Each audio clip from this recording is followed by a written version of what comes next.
여러분 인생을 살면서 가장 감사를 드릴 만한 사람, 내가 가장 감사하고 싶다고 하는 사람이 누굴까요? 하나님 빼고 예수님 빼고 사람. 많은 분들이 부모님 또 이렇게 이야기를 하시고 또 가족을 이야기하고 또 스승을 이야기하기도 하고 그럴 겁니다. 근데 저 같은 경우에는 지나고 보니까 가장 감사한 사람이 잊고 있었는데 설교를 준비하면서 생각해 보니까 나에게 복음을 전해준 사람인 것 같아요. 저는 아시다시피 3대 종손이고 예수 믿는 사람이 한 사람도 없는 그런 가정에서 고등학교 1학년 때는 절에를 다녔습니다. 절에 모구이라는 고등학교 불교 서클에 다녀서 1년 동안 열심히 믿었습니다. 불교에 대한 사상이 저에게는 딱 맞아서 엄청 열심히 공부하고 책도 읽고 또 열심을 다했어요. 고등학교 1학년을 딱 지날 쯤에 제 고등학교 1년 선배가 저에게 와서 교회를 나와보지 않겠냐 그랬습니다. 이유가 뭡니까? 그랬더니 교회에서 2학년 때 교회 학생부에서 임원을 뽑는데 네가 임원으로 참 똑똑하게 생겼으니 교회 와서 임원 좀 해라 이렇게 이야기. 그냥 그 선배가 어떤 선배냐면 RCY라고 아세요? 레드 크로스 오브 유스라고 청소년 적십자 서클의 선배였습니다. 이제 제가 부단장이었고 그 선배가 단장이었는데 이게 이제 서클에서 자라니까 교회 와서도 끌고 가고 싶었는 거예요. 그러면서 교회 와서 임원을 해라. 그래서 좋다고 감투가 저에게는 요송. 그래서 그냥 갔어요. 갔는데 교회를 나온 지가 얼마 안 됐다고 회장은 못 시켜주고 총무를 시켜준다. 그래서 총무라도 좋다고 그렇게 해서 교회를 다니게 생각한 거죠. 저에게는 믿음이 아니라 종교에 대한 그 깊이들 그런 것들에 관심이 많아서 욕심이 많아서 불교를 1년쯤 했으니까 교회를 한번 다녀본 것도 좋다. 그것도 감투도 준다 그러니까 또 학생회가 또 남자만 있는 게 아니라 또 순천 여고생도 있고 순천 매고생도 있고 그래서 이제 교회를 다니기 시작한 게 된 겁니다. 신학이 있었겠습니까? 그런데 마침 그때에 제 동생이 남동생이 순천 매산고등학교를 입학을 했어요. 미션 스쿨을. 그래서 제 동생이 이제 저하고 딱 응원군이 돼서 같이 이제 신앙생활을 하게 된 것이 우리 집안에 예수를 믿게 되고 그 동생이 저보다 10년 먼저 목사가 되고 저는 10년 후에 다시 이제 목사가 된 이런 은혜가 있죠. 그 모든 것이 그때 저를 전도했던 그분이 참 감사해요. 그분을 참 존경했고 많이 따라다녔습니다. 그런데 참 안타깝게도 그분은 지금 신앙생활을 안 하는 것 같아요. 그리고 그 후에 한 대학 이상에까지 만났는데 그 이후에는 좀 방탕한 생활을 해서 결혼도 못하고 이랬던 것 같아요. 오늘 내가 왜 이런 이야기를 하냐면 제 자랑이 아니라 복음을 전해주는 사람이 잘해야 되는데 나에게 복음을 전해주는 사람이 별반 그렇게 본받을 만한 사람들이 별로 아니다는 거죠. 그렇지 않겠어요? 내게 복음을 전해주는 사람이 부모님이라면 그 부모님의 신앙이 나에게는 모델이 되는데 사실 부모에 대해서 우리가 너무너무 잘 알잖아요. 그래서 외식적인 것도 보고 위선적인 것도 보고 실수도 보고 그렇잖아요. 그런데다 교회 가시면 또 거룩한 척 앉아있는 모습을 보면 자녀들이 제일 그걸 싫어하거든요. 그래서 여러분 나에게 복음을 전해준 사람이 부모이든지 친구든지 형제든지 그 사람에게 실망할 가능성이 꽤 많거든요. 물론 자기가 믿음이 좋아지면 그런 것들이 회복되겠지만 자기가 믿음이 자라지 않을 때는 그 핑계를 내가 신앙생활을 제대로 못한 이유를 대부분 나에게 복음을 전해준 사람 탓으로 또 돌리게 됩니다. 오늘 왜 이런 말씀을 드리냐면 고린도 교회가 바로 그런 짝이 났어요.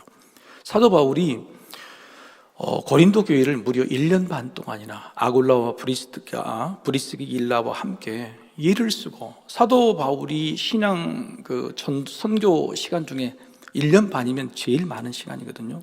그리고 얼마나 많이 박대를 받았고 힘든 과정 속에서 고린도 교회를 개척을 했죠. 이제 고린도 교회를 개척을 했는데 이 고린도 교회가 여러 가지 문제점이 있다는 소식을 좀 듣게 됩니다. 특별히 이 고린도라는 지역을 제가 직접 가봤는데, 고린도 교회는 어느 정도냐면 상업이 바닷가입니다. 그래서 장사 무역이 굉장히 성행했고, 심지어는 그래서 돈이 많잖아요. 돈이 많으면은 사창가 이런 것도 굉장히 많은데, 그게 전부 다 이 우상을 섬기는, 이 우상 신전을 섬기는 것과 연관이 돼 있어요. 아폴로 신전만 해도, 아프로디테 무슨 신전 많지만 아폴로 신전만 해도 12개가 있어요. 어마어마한 것이. 그리고 그 12개의 뒤에 한 신전마다 앞으로 제일 큰 데는 1000명의 여자 창기가 제사장을 돕고 있는 음란한 행위를 하는 1000명 정도의 여인들이 있었어요. 그리고 심지어는 그 고린도라는 그 주변 교회에 지금으로 말하면 나이트클럽 같은 데가 35곳이 있었대요. 그러니까 그렇게 제사를 지내고 나서 거기에 나오는 음식들, 술들 이런 걸 가지고 자기들끼리 이렇게 나이트클럽처럼 놀고 이렇게 하는 곳이 무려 35곳 정도가 지금 발견된 것만 그 정도였다고 그러니까 바로 이곳이 어떤 곳인지를 여러분이 그냥 알게 될 것입니다.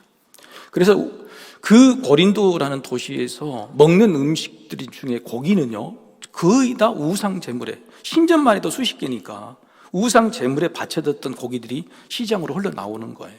그게 문제가 된 거죠. 더군다나 온 도시가 음행으로, 그게 아주 당연한 것처럼, 왜냐하면 제일이니까, 제의식이니까 음행이 당연한 것처럼 그런 도시에서 교인들이 생활을 하고 있다는 거예요. 마침 이럴 때 무슨 문제가 생겼냐 그러면 이방인들 선교가 잘 되고 있었습니다. 그걸 사도 바울과 바나바가 하고 있었는데, 문제는 유대인들 사이에서 이방인들도 할례를 받아야 구원을 받는다는 논란이 생겼어요. 그 문제가 사도 바울과 바나바 사이에서도 다툼이 됐죠. 우리끼리 해결을 못하니까 어떻게 해결하냐, 그래서 예루살렘에 가자, 예루살렘에 가서 물어보자. 그래서 예루살렘에 가서 예루살렘 회의를 소집하게 됩니다. 거기서 베드로가 이 사도 바울의 편을 들어주죠. 그래서 결국은 이방인으로 예수를 믿는 사람은 할례를 받지 않아도 된다. 그 대신 4가지를 반드시 지켜라 이야기를 합니다. 첫 번째는 뭐냐면 아까 이야기 우상에 바쳐진 재물을 먹지 말라. 그리고 그게 얼마나 큰 이슈였냐면 두 번째, 세 번째도 여기에 관련돼요. 두 번째는 뭐냐면 피를 먹지 말라. 세 번째는 목매달아 죽은 짐승을 먹이지 말라. 목매달아 죽은 짐승은 피를 안 빼잖아요. 그러니까 이게 전부 다 우상 제물 먹는 거에 관련된 것입니다. 그리고 마지막 네 번째는 뭐냐면 음행하지 말라. 이 4가지. 그래서 이렇게 결의가 돼서 예루살렘이 모든 디아스포라 교회에 편지를 보내죠. 그리고 사도 바울도 마침 이 고린도 교회에서 생겨난 문제가 바로 이런 문제잖아요. 그래서 아주 구체적으로 편지를 다시 보냅니다. 고린도 교인들이여, 예루살렘에서 이렇게 결정을 했으니 너희가 그런 문제를 가지고 있는, 특히 우상 제물을 먹는 문제와 음행의 문제를 특별히 조심하라 라고 편지를 보내는 것이 고린도 전전서예요. 고린도 전서 앞에 전전서라는 게 있었어요. 바로 그 이야기를 강하게 권면을 했죠. 더군다나 예루살렘에서 딱 회의를 딱 해가지고 정해버렸기 때문에 지켜야 된다라고 하는 겁니다. 그런데 그것을 고린도 교인들이 반박의 편지를 사도 바울에게 보내요. 왜냐하면 그 내용도 이런 겁니다. 아니, 우리가 먹는 음식이 다 우상의 제물에게 바치는 것이 고기가 태반인데 우리는 그럼 고기를 먹지 말란 말입니까? 이렇게 이야기하는 거예요. 그리고 우리가 상거래로 거래하는 사람들이 전부 다 음행하는 사람이고 지역사회가 전부 다 그런 것이 그냥 문화인데, 그러면 우리는 고린도 이 지역에 살지 말고 이 도시를 떠나라는 소리입니까? 그렇게 이야기해요. 또 한 가지 문제 중에 하나가 있냐면 이들이 바로 헬라 문화죠. 헬라 문화가 들어와서 이렇게 됐잖아요. 근데 헬라 문화 중에 하나가 뭐냐면 특히 아폴로가 그런 이야기를 했어요. 아폴로 신이 죽은 자의 부활은 없다 그랬죠. 죽은 자의 피를 땅에서 먹는 순간 그 사람의 부활은 없다 그랬어요. 그래서 육신의 부활은 믿지 않게 된 겁니다. 예수님이 AD 한 32년경, 33년경에 돌아가셨죠. 사도 바울이 한 1년, 2년 있다가 예수를 믿고 나서 20년이 지났어요. 그래서 고린도 교회를 셀레비하고 편지를 보내는 것이 50한 3, 4년경 정도 될 겁니다. 20년이 지났죠. 20년이 지난 사이에 여러분, 예수를 믿는 사람도 많이 죽었고 또 고린도 교회에서 복음을 전해받는 사람들도 죽은 사람이 생겨나기 시작한 거죠. 그러니까 이 사도 바울이 한 말은 예수님이 곧바로 오시니까, 즉시 오시니까 우리가 믿음 붙잡고 기다리라고 그랬는데 늦게 오시는 거거든요. 죽은 사람이 생겨나는 거거든요. 그런 문제 때문에 믿음이 막 시들시들해지고, 그 다음에 자기 먹고 사는 문제 때문에, 우상 재물과 장사 때문에 신앙이 막 떨어지고 있는 이런 순간에 사도 바울이 강력하게 그러지 말라고 해버리니까 반발 편지를 쫙 보내는 거예요. 우리보다 도시를 떠나라는 겁니까? 우린 저 사람하고 사귀지 말라는 겁니까? 그리고 죽은 자의 부활은 저희들도 없다고 생각합니다. 이렇게 이제 편지를 보낸 거죠. 그래서 사도 바울이 화가 이만큼 나서 다시 편지를 보내는 것이 고린도 전서예요. 이 고린도 전서는 뭐냐면 굉장히 딱딱합니다. 참 우상 제물을 먹어서는 안 된다. 그리고 이렇게 이야기. 결국은 이렇게 된 것이 뭐냐면은 고린도 교회에 분파들이 생겼습니다. 사도 바울이 떠나고 난다니까 사도 바울보다 더 똑똑한 사람들, 아볼로파, 그리스도파, 게바파, 자기들끼리 분파가 생기고, 그 안에서 거짓 교사들, 실권을 장악하고 싶은 사람들이 모여서 사도 바울을 자꾸 폄훼하는 거예요. 사도 바울은 봐라, 앞뒤 말이 다른 사람이다, 이런 정도 이야기를 가지고 사도 바울을 폄훼한 겁니다. 그래서 사도 바울이 참 이게 곤란해요. 그래서 고린도 전서를 통해서 두 가지를 권면하고 있는 거예요. 그 사람들 어떻게 설득해야 되겠어요? 첫 번째는 이겁니다. 복음을 내가 전했게, 예수가 전했게 이야기해요. 자, 여러분이 누구에게 복음을 전해받았죠? 그죠? 그 복음을 사람이 전했습니까? 아니면 예수님이 전했습니까? 지금 고린도 교회는 누가 전한 거예요? 사도 바울이 전했잖아요. 그죠? 사도 바울이 전했죠. 이게 사람이 전한 거예요. 그런데 사람이 실망시키는 거예요.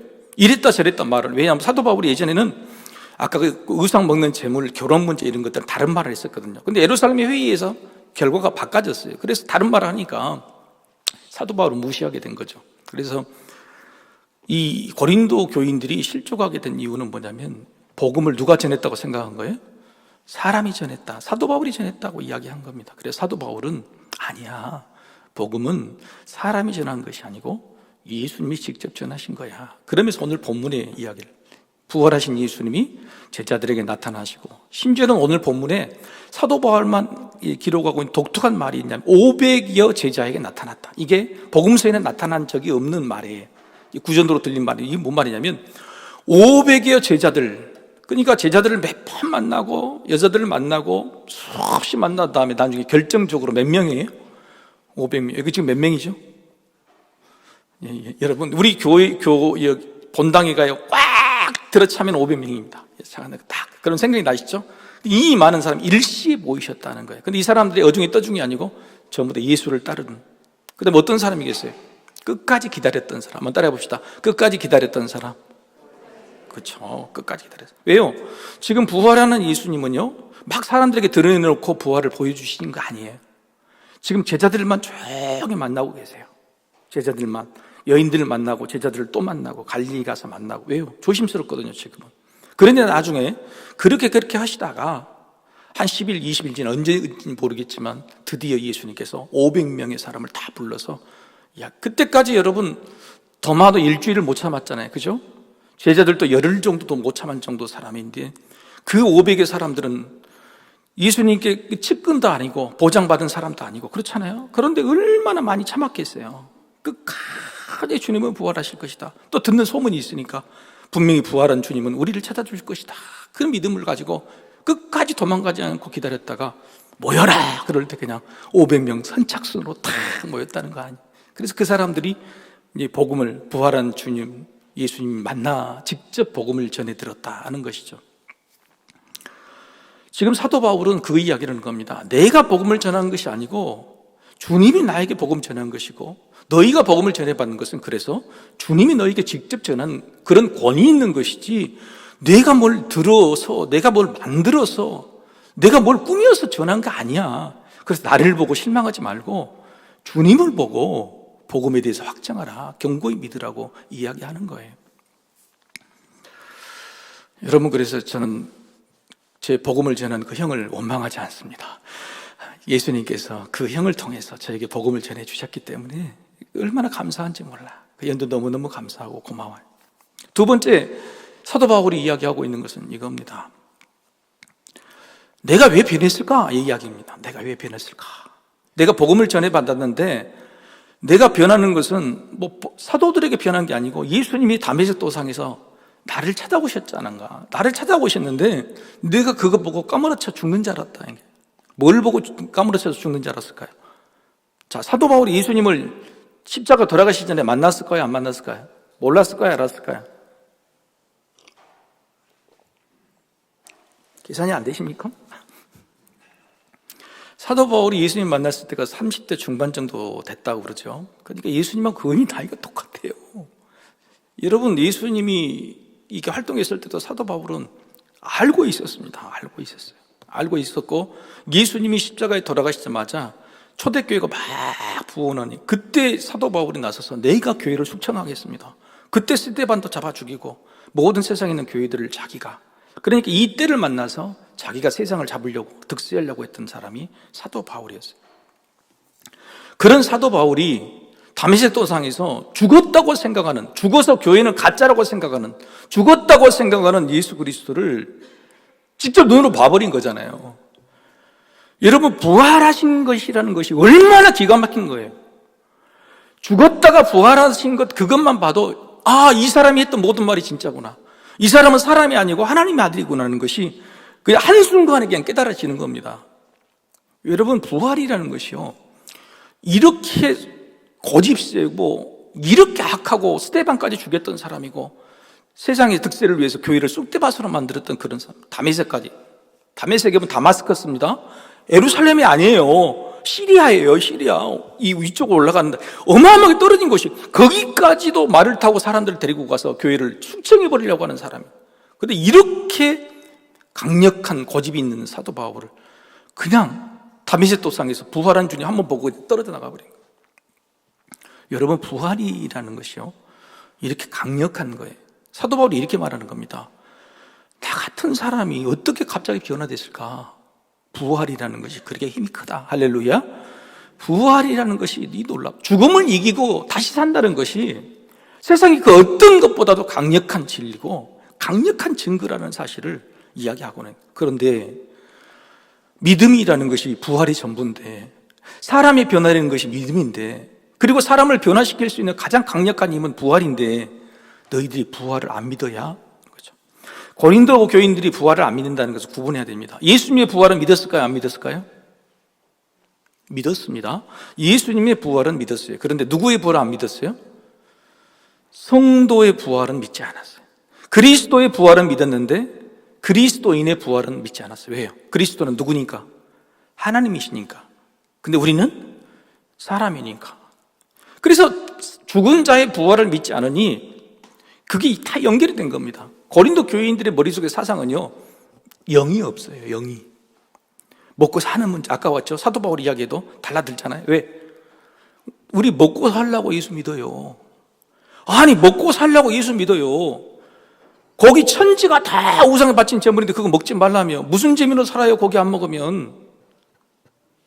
그리고 이 사람들하고, 음행한 사람들하고 만나지 말라고요? 섞이지 말라고요? 그러면 장사 못하고 여기서 못 살아요. 우리가 지금 이 고린도라는 곳에까지 와서 우리가 터전을 잡고 먹고 살만한데 지금 이걸 못하게 한다고 무슨 소리예요? 내가 지금 예수를 믿고 교회를 다니는 것이 이 땅에서 잘 먹고 잘 살라고 그런 거지, 죽어서 저 천당에 나가 부활하지 않는데 그게 무슨 소용이 있어요? 이렇게 이야기하고 있는 거예요. 고린도 교인들은요, 아주 세상적인 사람들이었어요. 영적인 데서 개념이 별로 없었어요. 영적인 것을 믿지 않으면 부활이 믿어지겠습니까? 안 믿어지겠습니까? 안 믿어지죠. 부활 자체를, 내가 죽어서 사람이 부활해가지고 천국에 간다 이런 개념 자체를 없는 거예요. 저희들은 헬라 사상, 헬라 문화 완전히 젖어서 그리스도교, 기독교를 믿었어도 반쯤만 믿고 있었던 것이죠. 그래서 그리스도의 부활이 없다면 믿음도 없는 것이다. 그리스도가 부활했다면 그리스도를 믿는 그리스도인들 너희도 부활해 있는 것이다. 만일 너희가 기독교 그리스도교를 믿는다고 해도 부활을 믿지 않으면 너희 믿음은 거짓말이고 가짜다, 이렇게 이야기하는 겁니다. 그러면서 마지막이란 고린도, 사망아 쏘는 것이 뭐냐 그런 거죠. 너희는 부활을 믿게 되면 이 세상에서 제일 힘들고 어려운 죽음을 뛰어넘는 사람이 되는 것이다. 승리는 너희 것이다. 힘을 내라. 끝까지 버티라. 이렇게 격려를 하죠. 사도 바울이 이 고린도 교인들에게 아까 같이 한 메시지는 두 가지라고 그랬죠. 첫 번째는 복음은 누가 전하는 것이라고요? 사람이 아니라 그리스도가 직접 성령을 통해 정하는 것이다. 그래서 너희가 받은 복음은 그리스도가 너희를 사랑해서 직접 전한 것이니 그걸 하찮게 여기면 안 된다라고 말씀하고 있는 거죠. 두 번째는 내가 이렇게 변화된 것은 부활의 능력 때문이다 그랬어요. 너희 인생, 너희 삶도 변화되려면 부활을 믿어야 돼. 부활을 믿지 않는 것은 안 꼽는 찐빵이야. 그거 가지고 어떻게 능력 있게, 어떻게 변화되게 살겠어? 말도 안 되는 소리야. 부활을 믿어야 돼. 여러분 부활을 믿으십니까? 부활이 여러분의 부활이십니까? 그리스도의 부활은 믿지만 나의 부활을 안 믿는, 그러면 고린도 교회라고 똑같은 거예요. 영적인 것을 믿지 아니하고 이 땅에서 잘 먹고 잘 사는데 내가 이걸 믿는다 그러면 부활이 무슨 필요가 있어요? 죽으면 끝인데, 그렇죠? 그래서 우리 믿음이 고린도 교인처럼 반쪽 믿음인가 생각해 봐야 돼요. 고린도 교인들에게 사도 바울은 버티라고 그럽니다. 버티라. 주님은 오실 것이다. 부활은 너희 것이 될 것이다. 그러면서 두 가지를 이야기를 해요. 하나는 뭐냐면 거룩하지 못한 너희 모습이 너희 믿음이 식어진 이유다. 거룩하지 못하는. 거룩하지 못하는 것이 일상이고 삼일지라도 그래도 어떻게 하든 거룩함을 지켜야 돼. 거룩함을 지키지 않으면 너희 믿음이 늘 그렇게 시들시들해지고 세상에 쓸려가게 돼 있어. 그래서 너희의 거룩함을 좀 지키라는 거죠. 여러분 옆 사람한테 한번 고민합시다. 우리 거룩함을 지킵시다. 믿음을 지킨다는 것은 뭐냐면 거룩함을 지키는 거예요. 세상 속에 살지만은 세상과 구별된 삶을 사는 거예요. 그렇죠? 그게죠. 거룩함을 지키지 못하면 내 스스로가 양심의 가책이 있고 삶과 이것이 틀렸어서 이게 참 괴로워져요. 자꾸 부끄러워지고 빼지고 그러는 겁니다. 그래서 내가 믿음을 지킨다고 하는 것은 거룩함을 지키려고 굉장히 애쓰는 거라는 거예요. 두 번째는요, 고린도 교회는요 분파가 생겼습니다. 자기들이 싸우고 난리가 났어요. 심지어는 사도 바울마저도, 심지어 이제 신학자들은 고린도 교회 편지를 5번 보냈다 그래요. 5번. 그리고 마지막 3번째 방문은 못했죠. 2번 방문했다 그럽니다. 한 번은 갔을 때 엄청나게 박대를 받고 왔다 그래요. 눈물이 펑펑 쏟을 정도로 사도 바울이. 그래서 여러분 이렇게 사람들이라는 게 이렇게 매정해요. 엄청 매정해요. 근데 그 고린도 교회의 습성이 그런 겁니다. 세상에 빠져있는 사람은요 사랑이 멀어져요. 돈이 계산이 되고 이득이 계산이 되기 때문에 사랑 자체가 없어지는 거예요. 사랑이 없어지면 믿음을 지키기가 어려워요. 믿음이 뭐예요? 나 혼자만 잘 믿으면 되는 거 아니잖아요. 교회에 와서 좀 사랑도 받고 교제도 하고 좀 세상에서 그렇게 치열하게 살다가 교회에 와서는 쫙 좀 너그러워져, 여유로워져, 느슨해져. 내가 안아줄게. 이런 마음으로 교회 와야 되는데 교회 오니까 베드로파니, 게바파니, 아볼로파니, 바울파니, 예수 그리스도파니 이렇게 싸워서 지금 막 파당으로 서로 싸우니까 교회니까 더 힘든 거예요. 그러니 무슨 믿음이 지켜지겠어요? 사도 바울의 두 번째 검의는 뭐냐면 믿음은 두 번째 사랑으로 지키는 것이다. 사랑으로. 그래서 여러분 안에 사랑이 사라지면 믿음 못 지킵니다. 여러분 안에 누가 됐든 용서하고 누가 됐든 품으려고 하는 이런 마음이 사라지면 믿음 못 지켜요. 자꾸 누군가 미워지고 화가 빨리 나고 막 그러죠. 그저께 정치 성향이 있는 목사님, 김요한 목사님이라고 있어요. 우리 저 김명고사님 아드님 아니고요. 김요한 목사님이라는 목사님이 있는데 이 목사님이 정치 성향이 많은 거예요. 이분이 무슨 이제 SNS 글을 올렸는데 청년들이 많이 다니는 청년이 하나 그랬대. 목사님, 요즘은 왜 그렇게 화가 나는지 모르겠어요. 화가 나서 죽겠어요. 막 욕이 나오고 그래요. 그래서 이제 목사님이 그랬대. 니만 그런 것이 아니야. 요즘 다 그래. 나도 그래. 그랬대. 그냥 뉴스만 들으면 막 화가 나고 욕이 나고 다 그런다는 거죠. 여러분, 지금 화 나십니까? 안 나세요? 와, 대단하세요. TV를 안 보신가요? 막 욕이 안 나온가요? 살기도 힘들고 어려우니까 막 화도 나고 막 욕도 나오고 옛날부터 막 더 막 이렇게 되는 것 같아요. 막 퍽퍽하잖아요? 너무너무 퍽퍽하단 말이에요, 사는 게. 앞으로 올해는 더 퍽퍽해질 겁니다. 퍽퍽이잖아요. 그런데 이렇게 퍽퍽한 가운데 믿음을 지킨다는 것은 정말 어렵습니다. 다 어려워요. 그래서 믿음을 지킨다는 것은 뭐냐면 고린도 교회처럼 하지 않는 거예요. 고린도 교회가 믿음을 지키지 못한 것들 그 두 가지, 그것이 뭐냐면 아까 거룩함이 없었고 사랑이 없었어요. 또 한 가지는 거룩함이 없고 사랑이 없어지니까 마지막 결정적인 한 가지가 사라집니다. 그게 뭐냐면 뭘까요? 사도 바울에게 향해서 막 달라들어. 사도 바울에게 향해서. 나중에 사도 바울이 고린도전서는 야 임마 나를 좀 섬겨, 나를 위해 기도해. 여러분, 거룩함이 사라지고 사랑이 사라지면 뭐가 사라지냐면 겸손이 사라집니다. 겸손이 사라져. 겸손이. 그래서 세 번째는 겸손이 내게 사라지고 있다 그러면 내 믿음이 식어지고 있다 하는 거예요. 내 마음속에 누군가를 내가 회복을 한다 이런 생각이 또 화가 나고 욕이 난다 이런 것은 우리 안에 있는 겸손이 사라지고 있는 거죠. 고린도 교회는 이미 그렇게 돼서 서로가 싸우고 서로가 자기가 주도권을 잡으려고 했던 거예요. 그러니 그 교회가 무슨 믿음이 지켜지겠어요. 그래서 여러분 이 세 가지가 중요하다고 사도 바울은 고민하고 있는 겁니다. 첫 번째는 뭐라고요? 거룩함. 두 번째는, 세 번째는 겸손이. 그래서 내가 믿음을 지킨다 그러면 이 세 가지를 지킨다. 그런데 이게 사도 바울이 정말 하고 싶은 게 아니었어요. 고린도전서가 막 딱딱한 훈계나 권계가 아니었어요. 사도 바울은 내가 다 같은 사람이에요. 죄인 중에 괴수라. 사도 중에서 제일 못난 자고 만삭되지 못한 팔싹둥이처럼 난 자다. 교회를 핍박해서 사람을 죽인 이런 자를 하나님께서 불쌍히 여기셨다. 그래서 내가 나된 것은, 그렇죠. 10절을 같이 한번 읽어보십시다. 이 말을 사도 바울은 하고 싶은 10절. 네, 10절 읽어보시죠.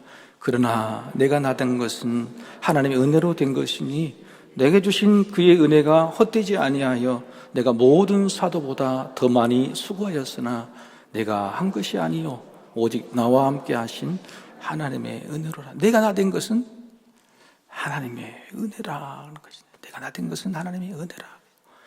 고린도 교인들에게 너희가 너희 된 것이 너희들이 노력이냐? 하나님의 은혜다. 하나님의 은혜 앞에서 거룩함을 회복하고 하나님의 은혜 안에서 사랑을 회복하고 하나님의 은혜 안에서 겸손해져라.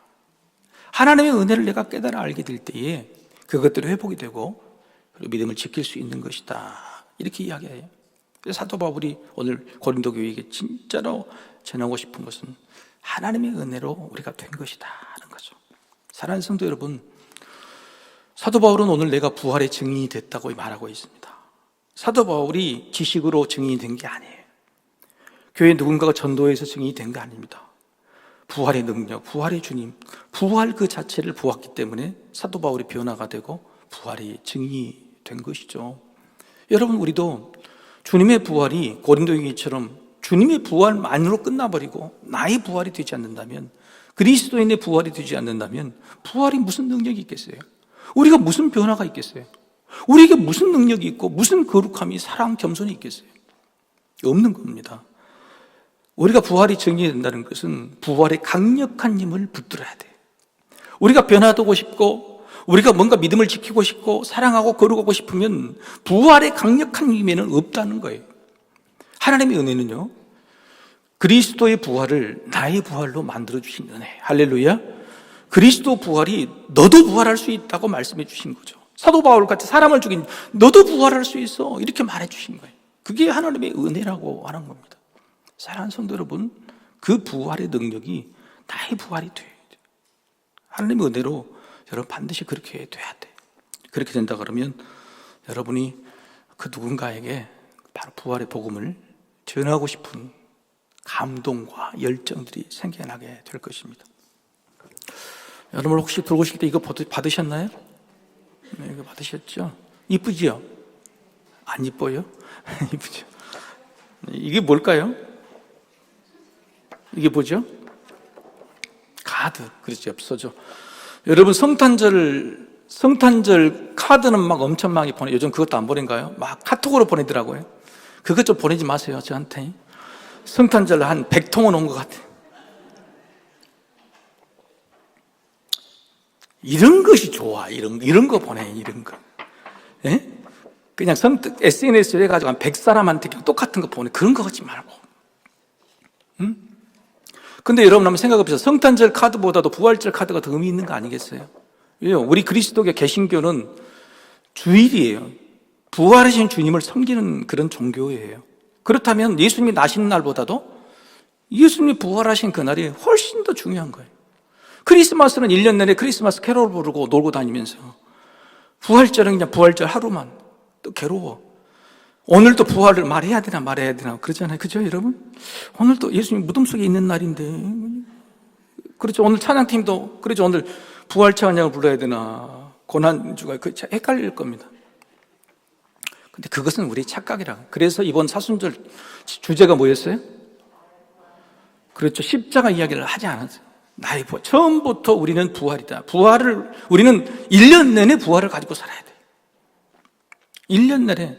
한번 옆 사람 인사합시다. 메리 부활. 그렇죠. 메리 크리스마스가 아니라 메리 부활 이렇게 인사를 해요. 메리 부활이 훨씬 좋고요. 메리가 강아지 이름이 아니에요. 메리 부활. 메리 부활. 여러분, 그래서 여러분, 올해부터 작년부터 우리 교회가 부활절 운동을 합니다. 작년부터 우리 교회가 독특하게 한 것이 뭐였죠? 다 잊어버렸어. 하여튼 잊어버려. 이것이 뭐예요? 여러분만 특별히 먼저 보여주는 거예요. 내일 아침에 다 나눠줄 건데. 여러분, 아까 혹시 뮤지컬이 봤어요? 저 괜찮죠? 베드로가 무덤에 딱 들어가가지고 무덤 속에 들여다 딱 보고 딱 거기서 뭘 꺼내요? 다시 보여줄까? 그 무덤 속을 보고 가지고 딱 꺼내 하얀 천을 딱 꺼내잖아요. 이렇게 들잖아요. 이게 뭐냐면 예수님의 세마포죠. 근데 여러분, 예수님의 무덤 속에 세마포는 시신을 덮었던 세마포 하나 있고 얼굴에 덮었던 수건이 하나 더 있어요.